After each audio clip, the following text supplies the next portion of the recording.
The film began with a look into the professional life of Dr. Anwar Hussain, a criminal psychologist. He was at a correctional facility, visiting a death row inmate who had been convicted of 14 murders. Anwar was a consultant for the police, a role he earned through the recommendation of his friend Anil Madhavan. After his unsettling interview, Anwar returned to his home, where he lived with his wife, Fatima, and their daughter. The scene then shifted to a police officer named Abraham Koshi, who was heading home after a long day. As he arrived, the power went out, leaving the street completely dark.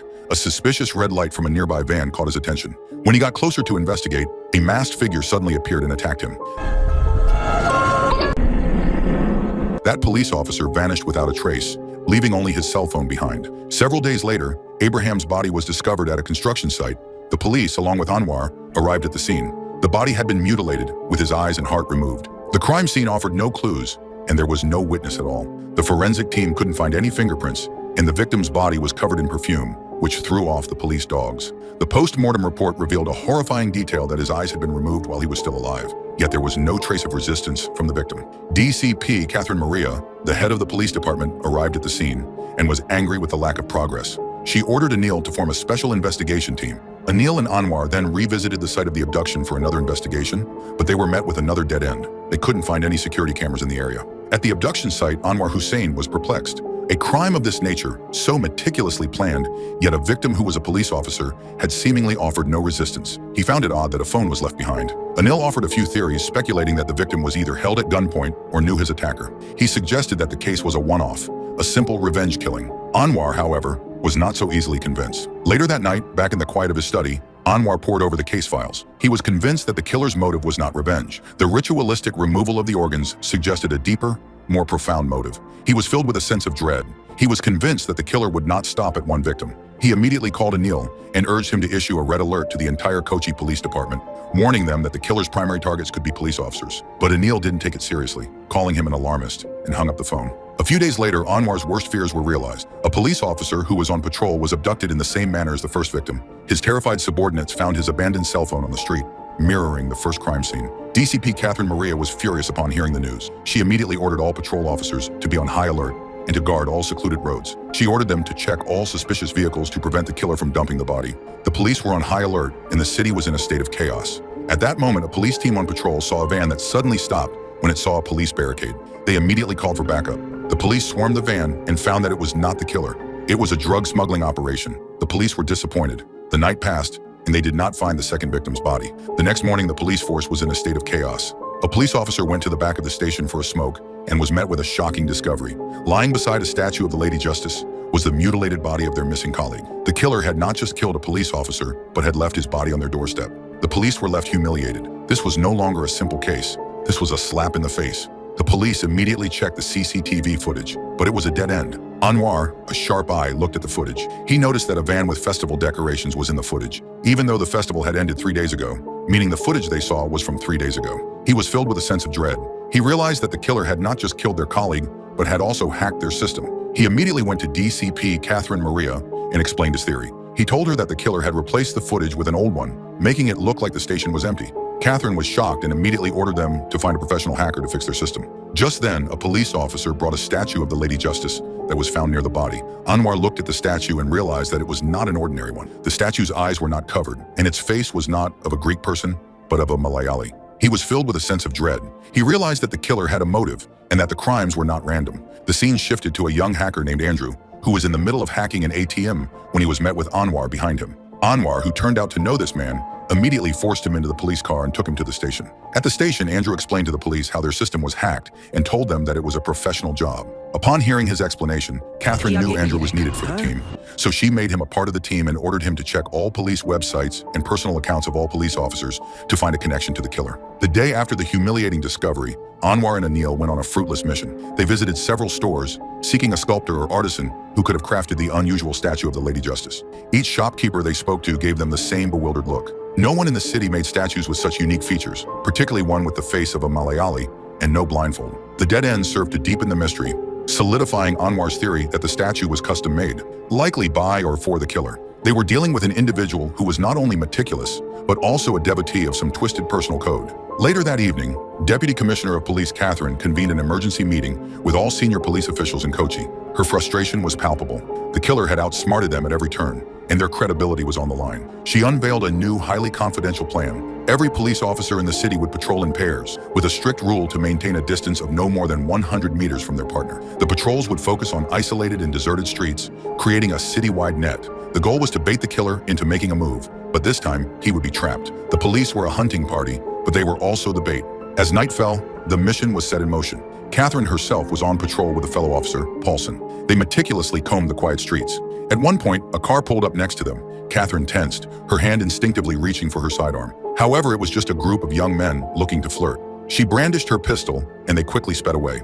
Relieved, she turned her attention back to the patrol, but when she glanced in her rearview mirror, her blood ran cold. Paulson was gone. All that remained was his parked motorcycle and his phone. An urgent search began. When they later reviewed the dash cam footage from Paulson's bike, they were shocked. The recording showed Paulson willingly getting off his motorcycle and walking away with a figure who had approached him. There was no sign of a struggle or force, which explained why he had been so easily taken. This method was the reason the killer was never seen on CCTV cameras, as his victims were not being abducted but willingly walking away with him. The police were left with more questions than answers. The killer was not just smart, he was a master manipulator, able to make his victims walk to their doom. A few days after Paulson's disappearance, 2 couriers delivered a large cardboard box to Anwar's home. His wife, Fatima, signed for the package, but when she called Anwar to ask about it, he told her he hadn't ordered anything. Suspicion began to creep into her mind. Filled with a growing dread, Fatima nervously opened the box, only to find the mutilated body of Paulson, the police officer, lying inside. She screamed in horror, the traumatic discovery a violation of her home and her sense of safety.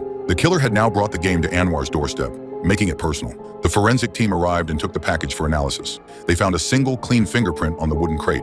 The police were filled with a sense of hope as they ran the fingerprint through their database. The print belonged to a man named Samir, a known drug dealer and smuggler who had been arrested by Paulson during a raid. Samir had threatened to kill Paulson and every other officer involved in his arrest once he was released from prison. The police believed they had found their man, but their search for him proved to be a dead end. Andrew was called in to help with the investigation. He quickly hacked into Samir's account and found a picture of his girlfriend. He was able to get her phone number and location. The police immediately went to her apartment and brought her in for questioning. She was scared and said that she had not heard from him in over a month. She had only given him a new phone and a new SIM card. Andrew was able to trace the phone's location. The police went to the address, but they found Samir's body. He had been dead for days. The police realized that the killer had framed Samir to throw them off his trail. Just then, Andrew's laptop received a video from an unknown hacker. The video was a recording of the killer murdering Paulson. It was a harrowing video, showing the killer's cold-blooded nature. It was the first time they had seen the killer in action. Later that night, as Anwar and Andrew were reviewing the case files, Anwar noticed something strange on the statue. He saw a small inscription with the initials SD. He immediately reported it to Catherine. He had already investigated and found a sculptor in the area with that initial, Sudhakar, and they knew his address. They finally had a solid lead. A sense of urgency gripped the police as they rushed to the home of the sculptor, Sudhakar. To their surprise, he was waiting for them at the door, as if he had been expecting their arrival all along. With a calm demeanor, he began to recount a chilling tale that had occurred 6 months prior. A mysterious man had approached him with an unusual request to create 5 custom statues of the Lady Justice, but with a unique twist. The statues had to have their eyes open and their faces had to resemble a Malayali person. He offered a large sum of money with one condition. There was to be no signature or identifying mark on the statues. Filled with a sense of dread, Sudhakar became suspicious, and in a moment of defiance, secretly carved his initials, SD, on the hip of each statue. When the man returned to collect the statues, he was not alone. The men with him took his eyes, a horrifying act that gave him an insight into the killer's gruesome motive. The killer, he explained, was a man who had been blinded, both literally and figuratively, by the justice system. The police were in a state of shock. Sudhakar then told them that the man had only taken 3 of the 5 statues he had ordered. He was now waiting to finish his revenge. With 2 victims left, the police knew they were racing against time. Anwar handed his card to Sudhakar's daughter as they left, a silent gesture that told them to be safe. Later that night, another police officer was on his way home. When he arrived, the lights suddenly went out. He immediately turned on his emergency lights and was met with a chilling sight. A masked figure was standing in his living room. The killer was ready to strike again, but this time, the victim fought back.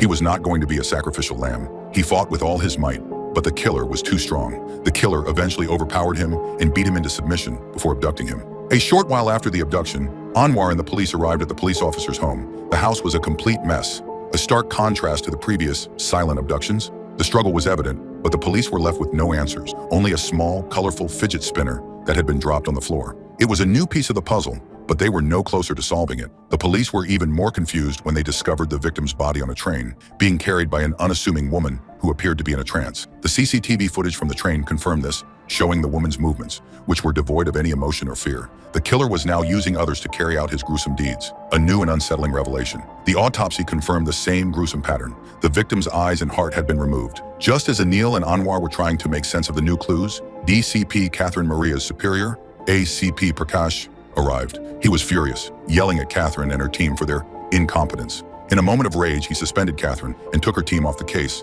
replacing them with his own. The investigation, which had been in a state of chaos, was now even more complicated. That evening, as Anwar watched the news, he received a phone call from Pradeep, a forensics expert. Pradeep told him that the toxicology report was finally ready.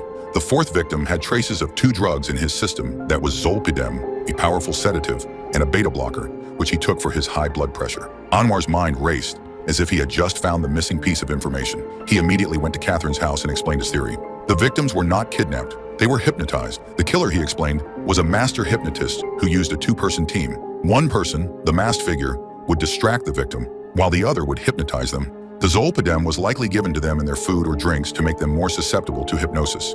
But in the fourth victim's case, the beta blocker he took for his blood pressure had negated the effects of the sedative, which was why he was able to fight back. Anwar explained that they were not dealing with an ordinary killer, but with a genius psychiatrist who could manipulate people's minds. He was a master of his craft, able to bend people to his will. Catherine was in a state of shock, but she could do nothing. She was off the case. Later that night, as Anwar was playing with his daughter's fidget spinner, he remembered something from the first crime scene. A sudden, chilling realization hit Anwar Hussain as he was playing with his daughter's fidget spinner. He rushed to the police's file storage and asked the clerk to pull up every file on inmates who possessed a fidget spinner. The clerk was confused, but Anwar insisted. The files were soon found, and they showed a man named Simon, a computer engineering graduate from London who spent his time as a recluse. The files revealed a truly disturbing backstory. One day, Simon's father walked into his room and saw him watching videos of murder and torture. He tried to confront his son, but his efforts were in vain. Simon ended up killing both of his parents. A pastor grew suspicious of their absence and called the police, who found their dismembered bodies in the fridge. Simon was arrested and placed in a correctional facility. The case file stated that Simon was a schizophrenic who had died in a mental institution. Anwar knew that there was something wrong with the file. He went to Prakash, who was now in charge of the case, but he was dismissed. Prakash called Anwar crazy and told him to leave. Anwar, however, was not giving up. He immediately went to Andrew and asked him to track down Simon's location. When Andrew saw his photo, he was shocked. Simon was the woman on the train who was carrying the body. A few hours later, Anwar was summoned to the police station by Prakash. Prakash told him that Simon was indeed still alive, but had committed suicide with his partner just 3 hours ago. They were found in a secluded location with a statue of Lady Justice and a suicide note. The note was a final message to the police. It said that there was no point in playing the game anymore, and that the secrets would be buried with him. The police were left with a sense of defeat. A sense of false calm settled over the city as Prakash held a press conference, announcing that the case of Lady Justice murders was officially closed and that Simon had been identified as the main culprit. Anwar, however, was not convinced. The next day, Anwar met with Anil and Catherine to present his counter-argument. He was convinced that a narcissist like Simon, who was obsessed with himself, would never have committed suicide. Just as the police were ready to close the case, Anwar got a call from Sudhakar. Someone had come to his house and taken the 6th statue he had created.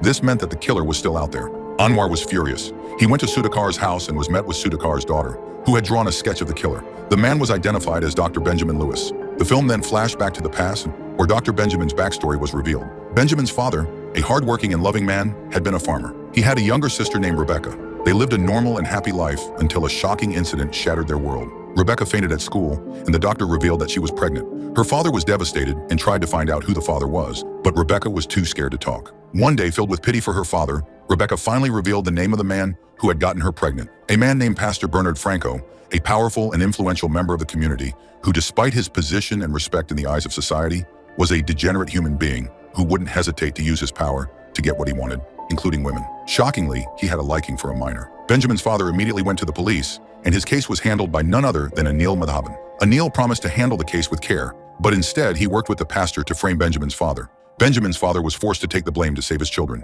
After the incident, Rebecca was sent away from home and was never seen again. Benjamin's father lost his daughter and his life. He ended up committing suicide in prison. A final, crucial piece of Dr. Benjamin Louis' story was revealed. At his father's funeral, a young Benjamin watched his family's grief, but he was particularly struck by a group of police officers, led by Anil Madhavan, who were laughing nearby.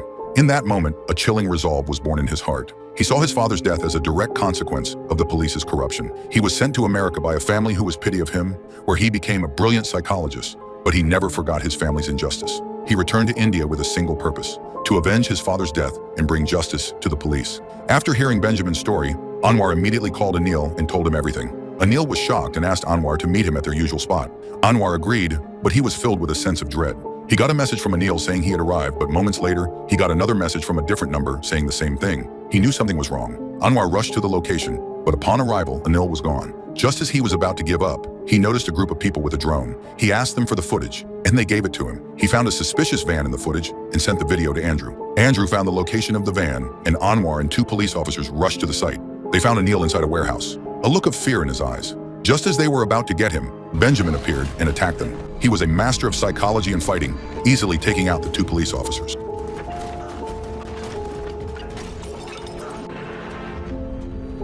Anwar, on the other hand, tried to free Anil, but Benjamin came and fought him. They had a fierce fight, but Benjamin was too strong.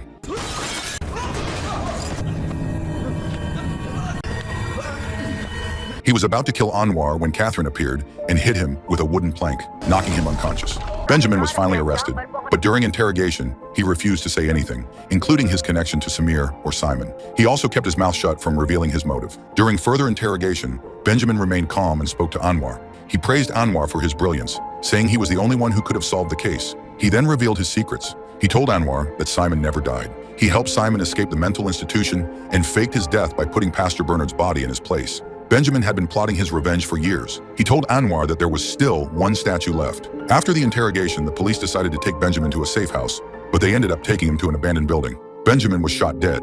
He had been a hero, a victim of injustice, but the police, to save Anil, had killed him.